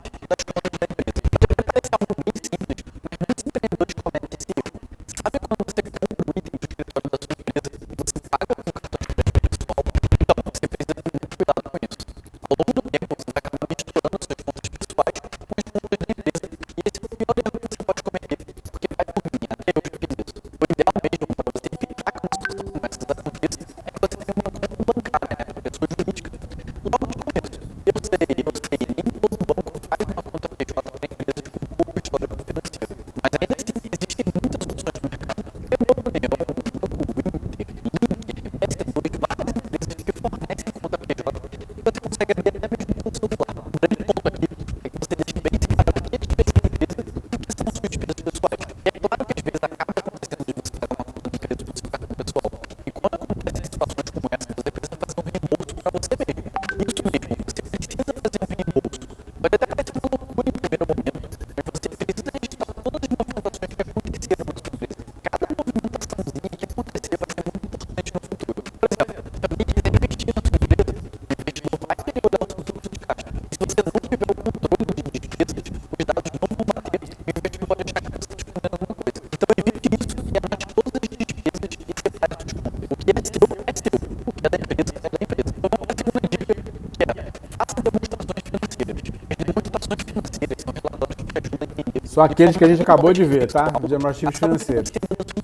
Existem várias demonstrações que você pode fazer, mas a que a gente mais utiliza é a DRE e as projeções financeiras. A DRE é a demonstração do resultado do exercício. E é basicamente um relatório que mostra o operacional da sua empresa. Ou seja, quanto de receita a empresa teve no mês, quais foram as despesas e qual foi o seu lucro ou prejuízo. Esse relatório é muito bom, porque vai te ajudar a tomar decisões de forma bem clara. Você vai conseguir ver, por exemplo, que a sua empresa está gastando muito com marketing, então 50% das suas despesas vieram com o custo de fabricar o seu produto, por exemplo.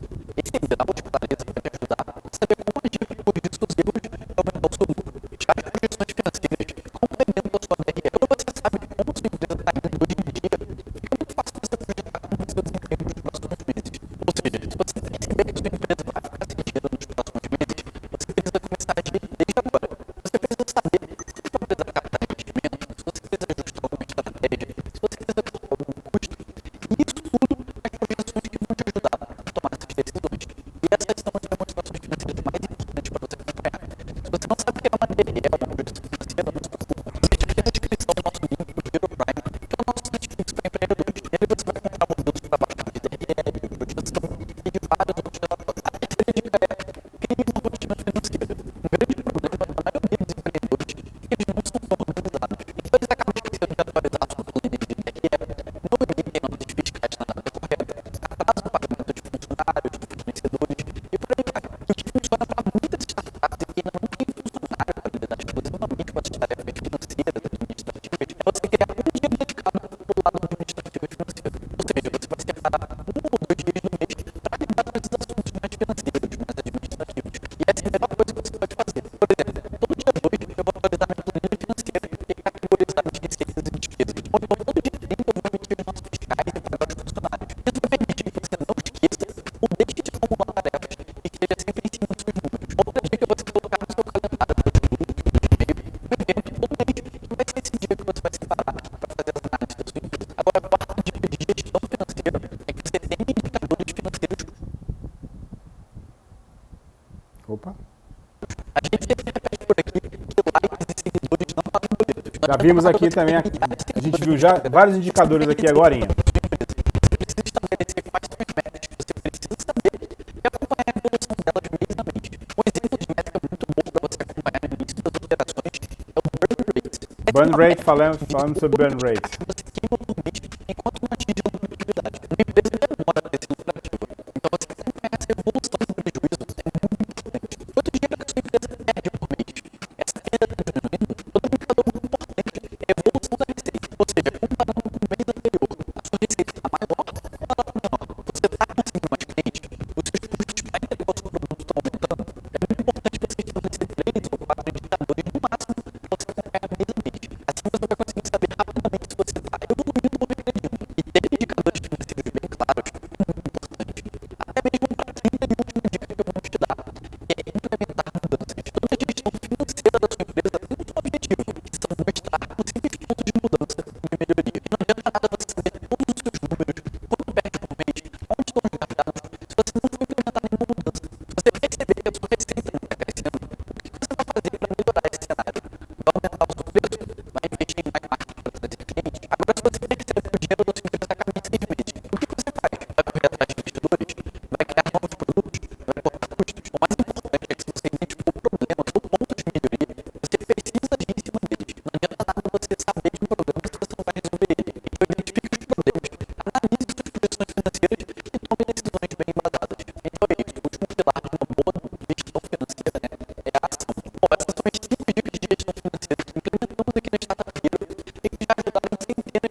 vocês dão o like aí pro nosso amigo.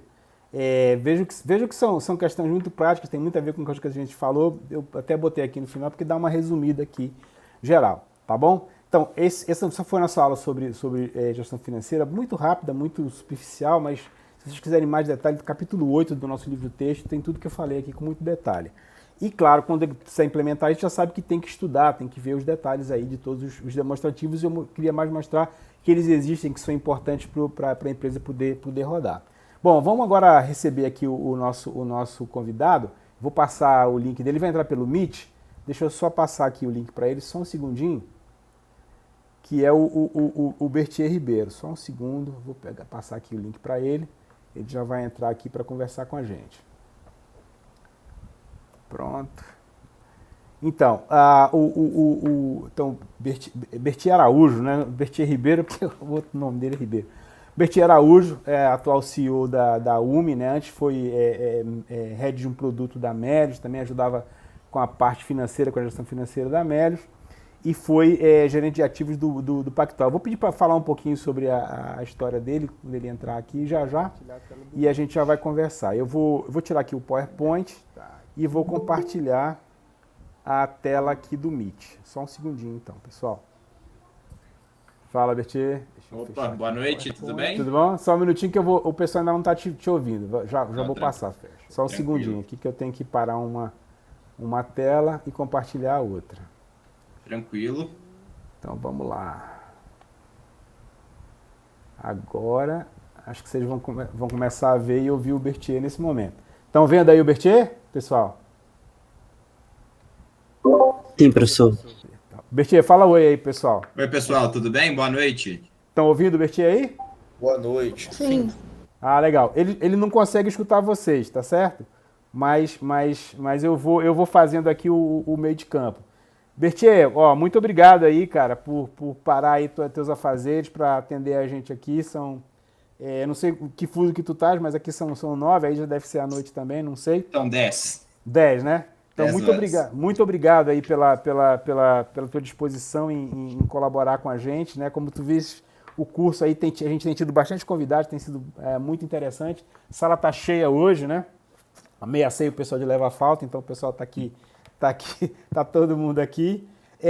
O Bertier, eu já falei um pouquinho sobre a história dele aqui, né? Ele vai falar também um pouco sobre isso, né? Uma curiosidade é que eu conheço o Bertier desde garotinho mesmo, né? Conheci ele há muito tempo, o pai dele meu amigo há muitos anos, né? O Bertier pai. Por isso que eu fico chamando Bertier Ribeiro, mas é o Araújo, né? Ribeiro é o outro. Né? Então eu fico fazendo confusão com os nomes. Mas, Bertier, então muito obrigado de novo. Como sempre, pessoal, eu preparei umas perguntinhas aqui para o Bertier, para a gente iniciar aqui, fazer um esquenta. E depois vocês podem fazer as perguntas aí que vocês tiverem para ele, tá certo? Sem timidez. Você vê, o Bertier é um cara muito, muito jovem, quase da idade de vocês, né? E é fácil, fala muito fácil. Bertier, eu vou começar aí pedindo para tu falar um pouquinho sobre tua trajetória, né? Até a UMI, falar um pouquinho sobre a UMI e da tua trajetória até chegar na UMI aí. Tá ótimo. Primeiro, pessoal, para mim é sempre um grande prazer estar aqui com vocês, né? Um chamado Dom Tigrão é quase uma ordem. O que eu puder fazer para ajudar o empreendedorismo, ajudá-los, eu estou aqui à disposição.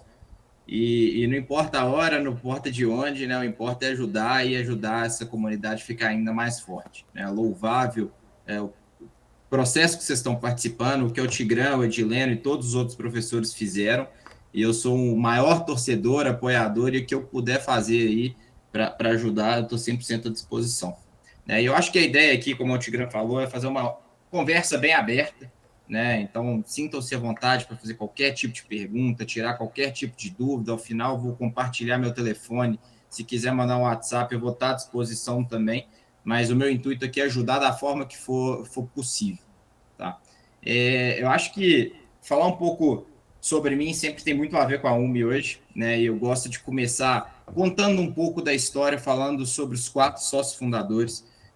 A UMI foi fundada por 2 PhDs em ciência da computação. Um deles vocês conhecem bem, é professor da UFAM, Marco Cristo, e um aluno dele, Márcio Palheta, desenvolveram um modelo de aprendizagem de máquina profundo para precificação de risco de crédito. Eu vou entrar nesse detalhe. E outros 2 sócios fundadores, eu e o Theo, 2 pessoas de negócios, ambos formados em economia, fizemos Fundação Getúlio Vargas no Rio de Janeiro. Falando brevemente sobre mim, a minha carreira começou no mercado financeiro. Eu trabalhei no banco de investimento, chamado BTG Pactual, e no BTG eu tive a oportunidade de passar por diversas áreas. Nos primeiros 8 meses da minha carreira, eu trabalhei ajudando na compra de empresas que o banco estava interessado em internalizar na estrutura. Então, 8 meses fazendo isso na Colômbia, 8 meses fazendo isso nos Estados Unidos, e, por fim, voltei para São Paulo, para uma outra área chamada eles chamam de Distressed M&A, o nome em inglês, compra e venda de massa falida, e basicamente eu trabalhei na compra, né, de um grande banco, de um banco que foi grande no Brasil, chamado Bamerindos, o Altigrande deve lembrar bem, que era basicamente a massa falida. E passado 4 anos ali de carreira, pessoal, teve uma trajetória super explosiva, né? Eu consegui ganhar bastante visibilidade dentro do banco, só que eu olhava para frente, eu olhava para dentro do meu coração e eu me sentia um vazio enorme, né? E ao longo do tempo eu fui entendendo que o vazio vinha de estar trabalhando num lugar em que basicamente eu olhava para um negócio, tomava uma decisão estritamente financeira, se era bom ou ruim para o banco, e executava, né? Me faltava um pouco construir, criar valor, fazer com que o conhecimento que eu tivesse sendo adquirido fosse passado para frente, fazer com que pessoas estivessem sonhando, olhando para o mesmo propósito. Nesse sentido, eu tomei a decisão de pedir demissão do banco, isso foi em 2015, e quando eu pedi demissão do banco, eu comecei, né, a tentar entender como é que estava o espaço de empreendedorismo no Brasil. 2015, empreendedorismo ainda assim era bem incipiente, quando o Altigrão, o Edileno, essa turma fez isso lá atrás, isso não existia no Brasil, era uma loucura, né? Eles transformaram a loucura numa verdade, então são histórias super legais aí de vocês ouvirem, perguntarem, entenderem. E 2015, pessoal, só para vocês terem noção, o Nubank tinha 150 pessoas, né? O iFood tinha, sei lá, 400, 500 pessoas, e eram as principais empresas que existiam no Brasil de startup, né? No ecossistema super, super, super nascente, com várias iniciativas muito interessantes, tanto é que essas grandes empresas que a gente conhece, que são consolidadas, vieram ali de 2012, 13, 14, e com muita oportunidade pela frente. Eu comecei a conversar com várias empresas que estavam, de alguma forma, gerando um impacto positivo, né? Uma das empresas que eu conversei foi o Melius, e o Melius eu encantei por vários aspectos. Primeiro, que era super pequeno, tinham 15 pessoas, um modelo de negócio que crescia muito rápido, e 2 fundadores, o Ofli e o Israel, com o sonho de construir um negócio muito grande, né, a partir do Brasil. Né? E o Melius foi o lugar que eu costumo dizer que eu aprendi o que é empreendedorismo, me encontrei como pessoa, porque eu realmente consegui trabalhar num negócio que eu vi impacto, que eu conseguia passar conhecimento e convencer muita gente de que fazia sentido entrar naquela jornada. Né? E, por fim, obviamente, me encontrei como profissional, sou completamente apaixonado por empreender e eu sou muito grato pelo período que eu estive no Melius, aprendendo, errando, executando e construindo valor. E no Melius, pessoal, basicamente eu fiquei por 3 anos, eu acho que tiveram vários aspectos super positivos, mas o que eu gosto sempre de destacar muito, por mais que eu não seja uma pessoa técnica, eu entrei no Melius e eu acho que o meu principal papel ali foi de fato, levar a ideia de que a gente precisava estar próximo a uma universidade, que a gente precisava trazer pessoas técnicas para nos ajudar a construir um negócio. Né? Como colocar a engenharia como uma peça fundamental da construção e não fazer da engenharia um suporte para o negócio. Né? Eu acho que essa foi a grande batalha que eu tive lá dentro, e o legal é que não foi fácil.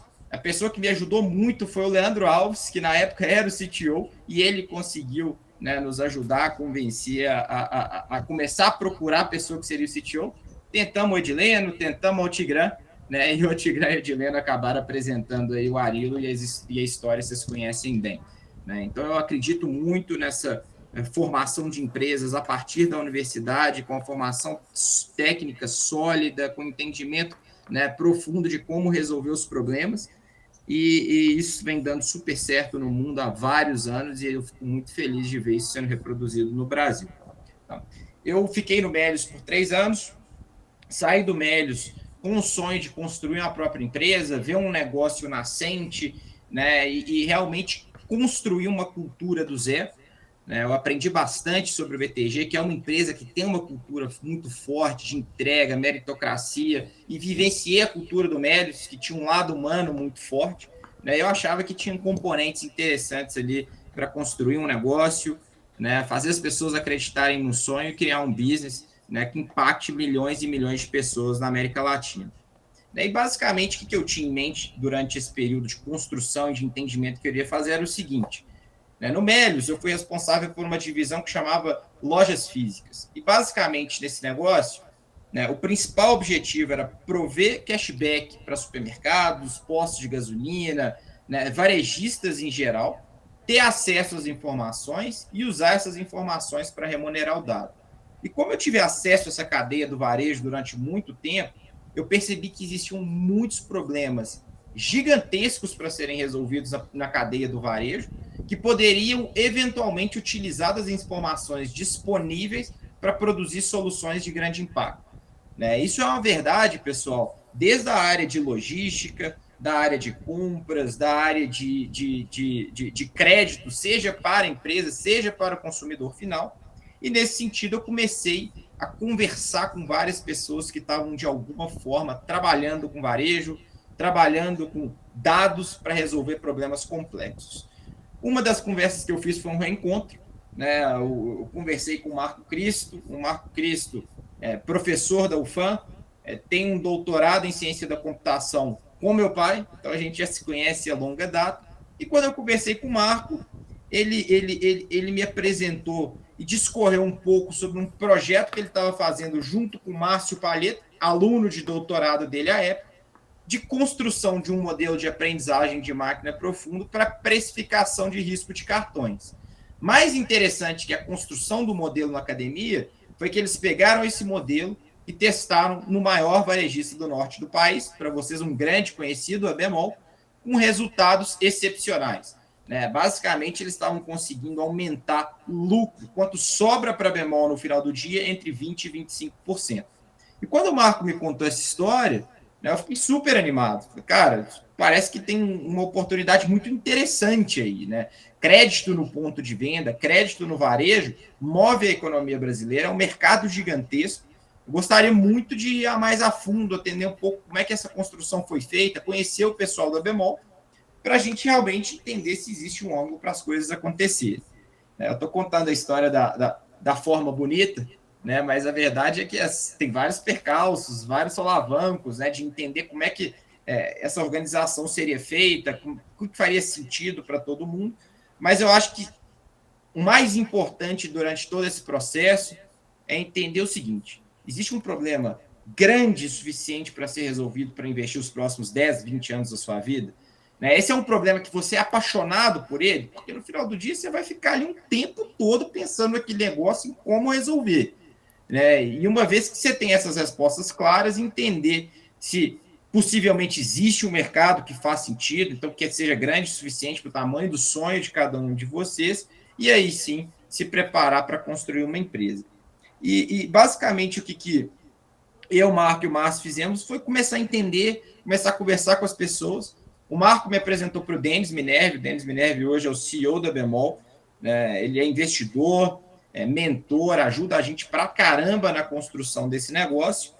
E o Denis, para quem não sabe, ele é um cara que é um dos herdeiros do negócio, né, que se preparou muito para estar à frente, né, daquele business. Então, ele foi para os Estados Unidos, fez um undergrad em Stanford, fez um MBA em Wharton, trabalhou em Nova York durante 5, 6 anos, um dos maiores bancos de investimento do mundo, e voltou para tocar o business da família. E o que ele falou para mim foi o seguinte: olha, Berti, eu estou há 5 anos testando todos os modelos que tem no mercado.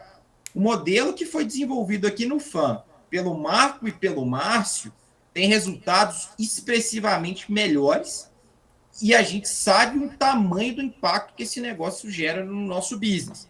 né, conhecendo o mercado, entendendo a importância desse crédito que a gente dá aqui para as pessoas conseguirem comprar os produtos, comprar uma geladeira, um fogão, eu realmente acredito que vocês deveriam entender mais a fundo se existe um caminho para construir uma empresa.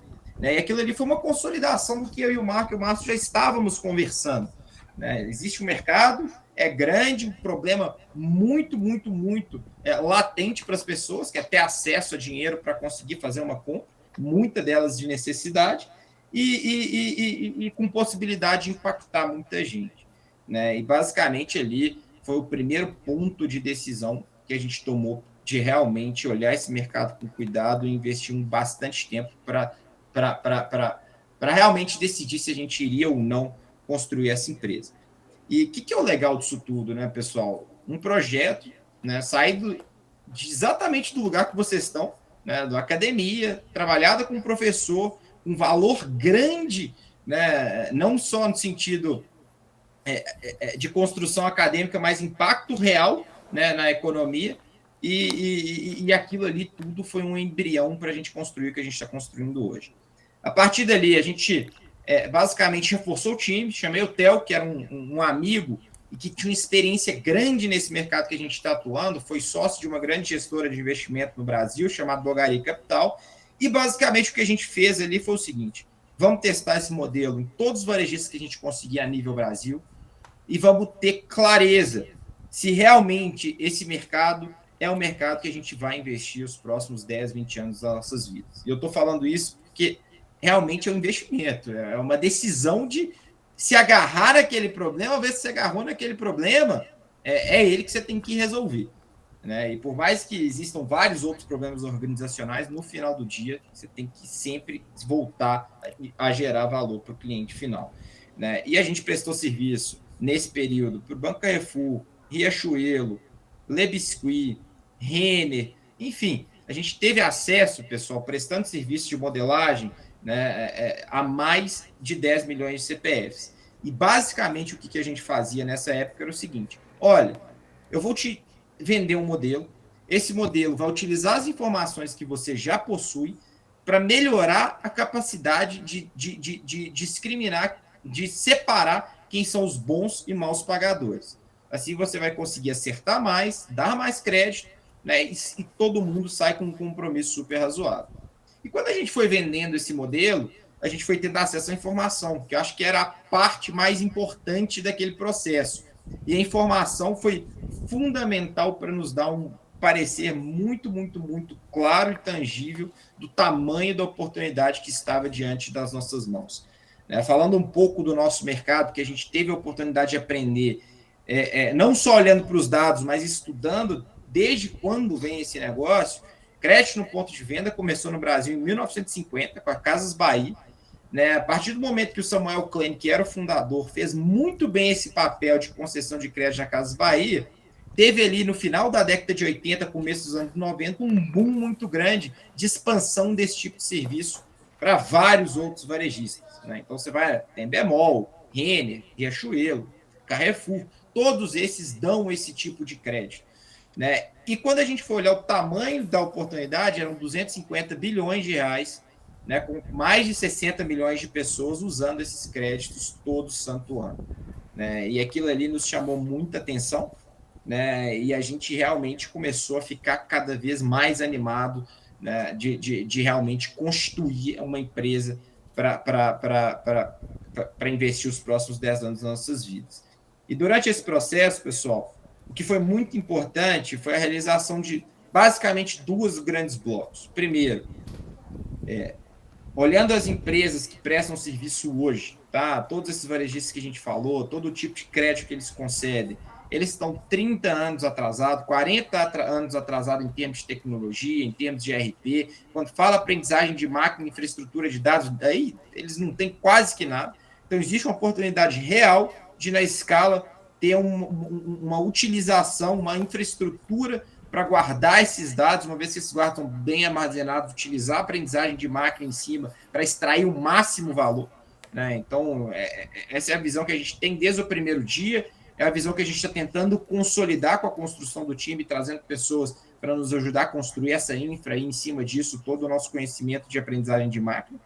Mas o mais importante e o fator principal para a gente olhar para isso, para esse problema e tomar a decisão de realmente entrar de cabeça nisso, foi olhar para o usuário final e entender o seguinte: por que ele usa esse crédito? Uma vez que ele usa esse crédito, existe uma dor que ele tem hoje com o relacionamento, seja com os varejistas, seja com as financeiras, seja com os bancos, e como a gente poderia ser diferente para essas pessoas. E a gente teve basicamente duas realizações muito importantes quando a gente olhou de perto esse cliente.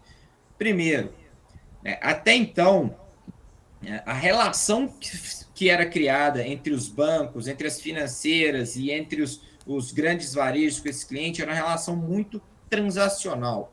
O que isso significa? O cliente entra num varejo, toma um crédito, muitas das vezes ele não sabe direito de quem que ele está tomando um crédito, né? E basicamente a financeira, o varejo ou o banco são muito mais preocupados em ganhar dinheiro hoje do que pegar aquele usuário e construir uma relação com ele de longo prazo. Né? Isso aconteceu repetidas vezes. A gente tem vários exemplos super legais das pesquisas que a gente fez, dos produtos que a gente foi analisando. Eu acho que o cartão Carrefour é o mais claro de todos eles, pessoal. É um cartão em que você tem uma taxa fixa de R$ 15 ao mês, você paga 22%, 23% de juros no atraso, você paga para receber SMS de lembrete que você vai ter que pagar a conta, R$ 4, R$ 5 por mês.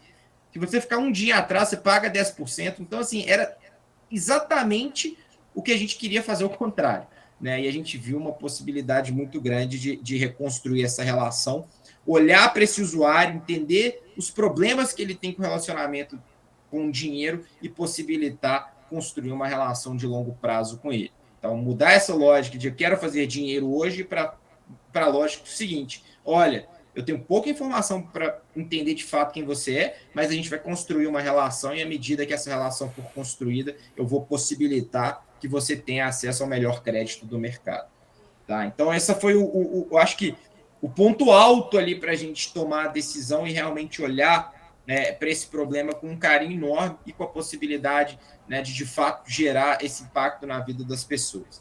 Né? Então, o que importa aqui para né? Construir uma marca que seja reconhecida pelo público que usa esse tipo de crédito, né? Basicamente pessoas da classe C e D, né? Algumas da classe E, e garantir para essas pessoas uma confiança alta que com a gente elas vão construir um relacionamento e ter a melhor condição no mercado.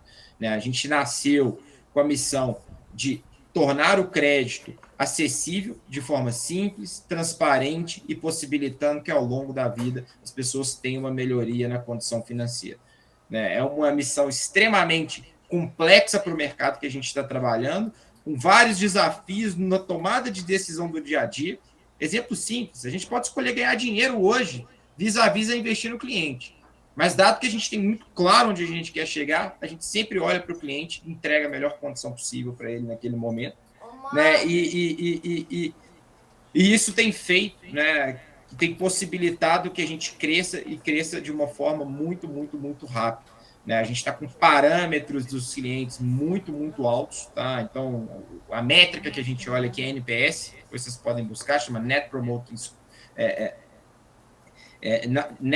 Score, que é basicamente, né, a relacionamento, médio relacionamento que a empresa tem com os clientes. O nosso está muito alto, está 82, e a gente tem realmente conseguido cumprir essa missão.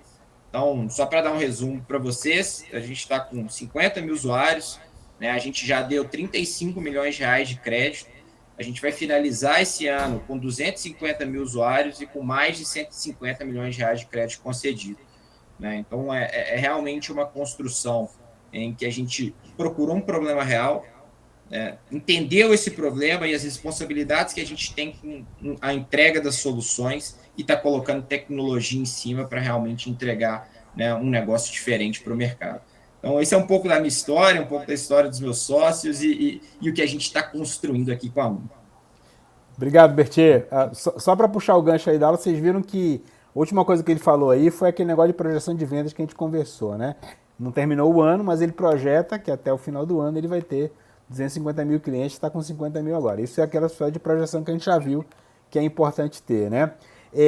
O Bertier falou tangencialmente sobre o pai dele, né? O pai dele não foi só orientador de doutorado do Marquinhos, mas foi meu co-orientador de doutorado, tenho muito orgulho, né? E a nossa história com o Bertier é muito antiga, já falei para você sobre a Acuan, né? Quem me chamou para participar da Acuan foi o pai do Bertier, o outro Bertier, o Bertier pai. E toda essa história, no fundo, está muito ligada aí com a nossa enfim, convivência de muitos anos lá na UFMG, né? A gente se conhece muito dessa época aí. Bertier, antes de eu passar aqui a palavra para o pessoal, para a gente ficar um pouco mais aqui no assunto da aula, né? Sabendo da tua formação financeira, eu lembro que apesar de tu ter dirigido lá aquela linha de produto de loja na Meris, eu lembro que muita coisa sobre planejamento financeiro, sobre o papel de CFO, tu acabasse fazendo lá. Eu lembro que era tu e o João que faziam esse papel na época, quando a gente chegou, né, para conversar com a Meris. Explica pra gente aí, numa startup, principalmente quando está bem no início, assim, né, o que a gente tem que prestar bastante atenção na parte de gerenciamento financeiro para não se arrepender depois? Perfeito, né? Eu acho que assim, pessoal, numa startup nascente, o foco principal é gerar valor para o cliente, né? Então, vocês têm que estar focado no produto, tem que estar focado no problema, tem que estar focado em construir, né, uma solução que realmente resolve o problema para um determinado número de pessoas. Mas uma vez que você coloca um time para trabalhar junto, contrata pessoas, se estrutura, junto com isso, naturalmente, vem os custos, né? Vem as despesas, o pagamento que precisa ser feito mensalmente, né? E no começo da vida de uma startup, tá, o que mais importa do ponto de vista de gestão financeira é entender o seguinte: quanto de dinheiro eu tenho, tá? É o que a gente chama de caixa. Então, poxa, eu tenho 10 mil reais, eu tenho 20 mil reais, eu tenho 1 milhão de reais para começar essa empresa, e entender quanto de custo que vocês possuem mensalmente, né, e projetar o seguinte: olha, com esse dinheiro que eu possuo hoje, com os custos que eu tenho na minha folha, no meu aluguel, enfim, no investimento de máquina, eu consigo viver mais 10 meses, mais 12 meses, mais 18 meses. Né? De forma bem resumida, né, eu acho que a métrica que mais importa no processo de construção de gestão financeira de uma startup nascente é o fluxo de caixa, é entender quanto de dinheiro vocês possuem e, dados os gastos que existem hoje, que vocês projetam, quanto tempo vocês conseguem viver. Né? Então, gente, daqui não tem, né, nenhuma ciência de foguete, é simples mesmo, é conta de mais e menos, né, e ter clareza do acompanhamento dessas despesas. Né? Tem que ter a diligência de pelo menos uma vez por mês ir lá, compilar tudo, entender se o que você tinha projetado que ia gastar foi realmente gasto e entender até onde vocês conseguem ir com caixa. Né? De novo, eu acho que isso aqui é uma ferramenta importante para alocar, né, para vocês tomarem a decisão de onde alocar tempo, mas o fundamental numa startup nascente é encontrar um problema real e propor uma solução que as pessoas estejam dispostas a pagar por ela. Né? Vocês têm que estar com a energia muito concentrada nessa frente. Né? O financeiro, ele é importante, porque sem pagar as pessoas, sem ter uma folha em dia, você não consegue ter time para resolver aquele problema, mas no final do dia ele é um acessório. Tá? Ele é um termômetro para dizer: você precisa captar mais, você precisa aumentar seu faturamento um pouco mais rápido, porque senão você não vai conseguir chegar no próximo momento da empresa. Eu até brinquei com o Tigran aqui antes da conversa. Cara, o financeiro é o menos importante no começo da empresa.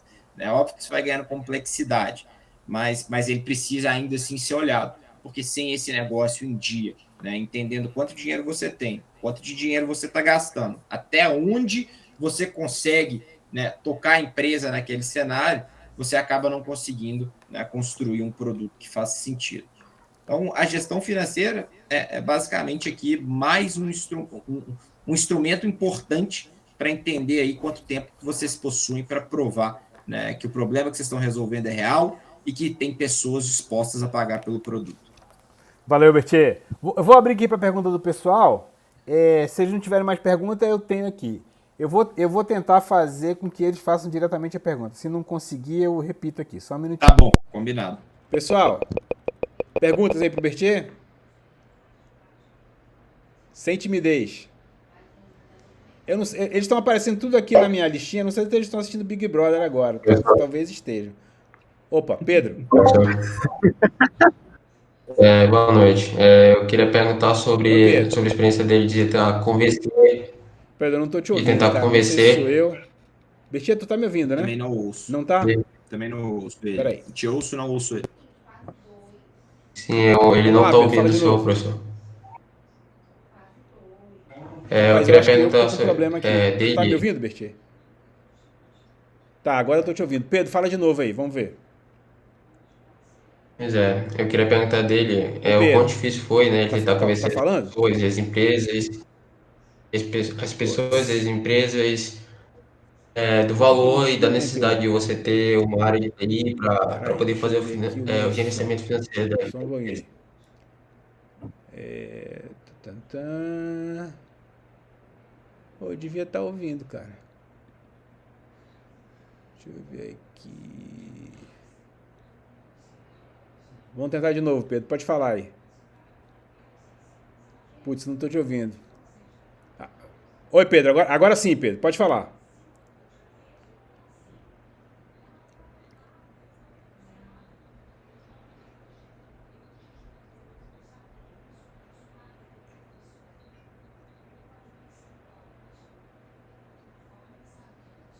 Tá, a pergunta dele, Bertier, dando uma traduzidinha aqui, tu comentaste aquele caso da Merios, né, que foi difícil convencer o pessoal da importância de ter tecnologia de ponta para poder as coisas funcionarem direito. Pedro, quer que tu fales um pouquinho mais sobre isso? O quão difícil foi esse convencimento?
Foi.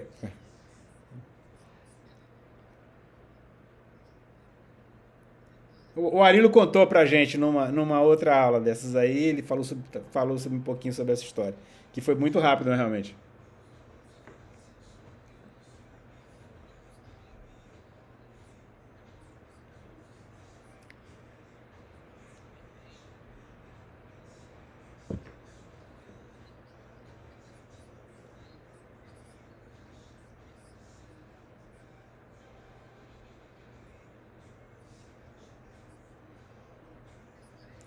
Legal, legal, legal.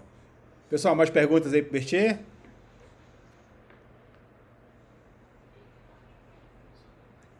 Vai, Robert. Manda aí.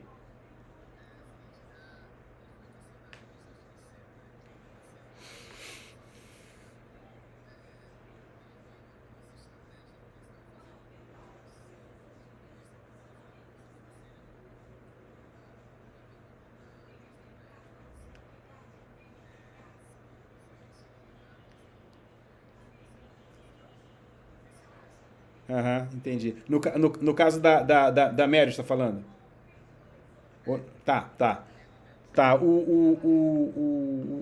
agora é o Robert que está perguntando, Bertier, sobre a importância da gestão financeira no caso da Melius, se era um problema e se teve que fazer alguma mudança por conta da mudança de mentalidade que vocês conseguiram implantar a partir do aporte de tecnologia nova.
Valeu, Bertier. Pessoal, mais alguma pergunta?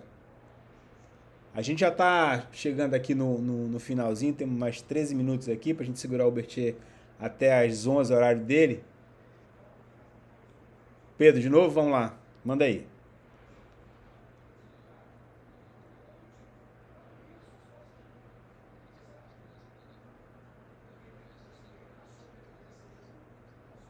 Tá. Beleza. Beleza. O Pedro está perguntando, Bertier, para tu falar sobre a experiência tua com projeções que se mostraram erradas depois de um tempo, né? Fez uma projeção, essa projeção se tornou errada, quais foram as consequências disso?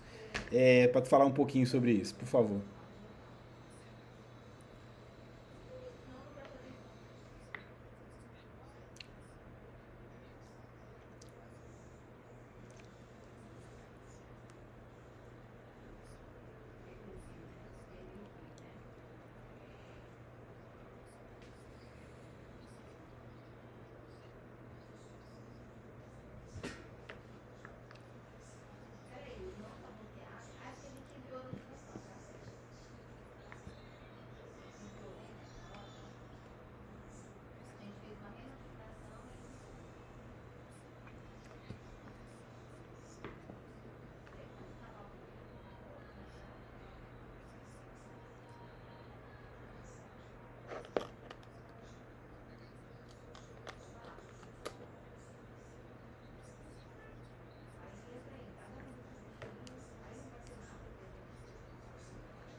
Entenderam aí, né, pessoal? A gente, inclusive, tinha falado sobre isso na aula de hoje, né? Que as projeções provavelmente vão estar, em muitos casos, vão estar erradas, né?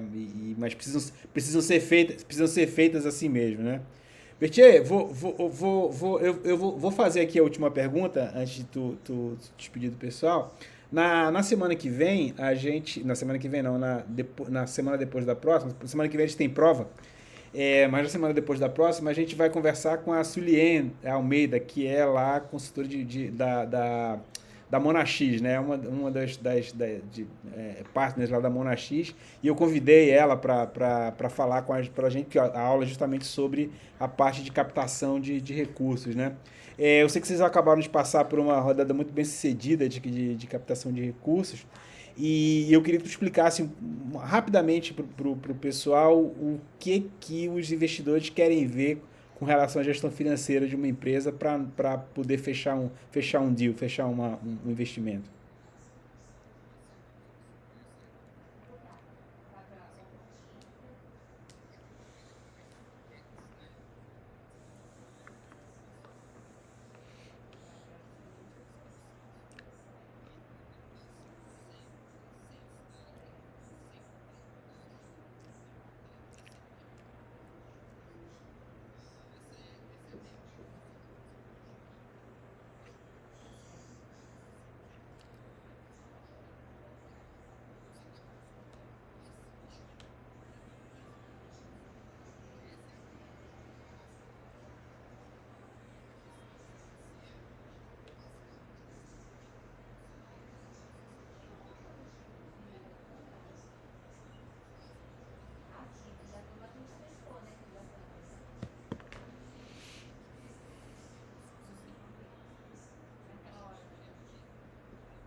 Beleza. É.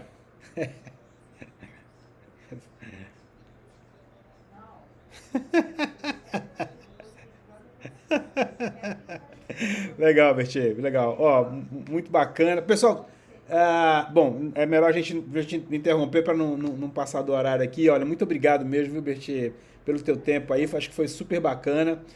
Se eu não fiz nenhuma besteira, depois o vídeo vai tá lá no YouTube. Às vezes eu me embaralho aqui, gravo errado, mas eu acho que dessa vez funcionou direitinho. Se tu me permitires, vai estar lá no YouTube para as outras pessoas também virem depois. O negócio do canal ela tá tendo até visita ultimamente. Comecei a receber e-mail de estatística do YouTube, tô até surpreso com esse negócio. Não sei se vão me cobrar alguma coisa depois. Mas olha, muito obrigado mesmo, foi super legal. Acho que o pessoal também gostou, tá todo mundo aqui firme e forte. E aí, bom, muito sucesso. E a gente vai se falando. Dá só um tchauzinho aí pro pessoal pra gente poder seguir.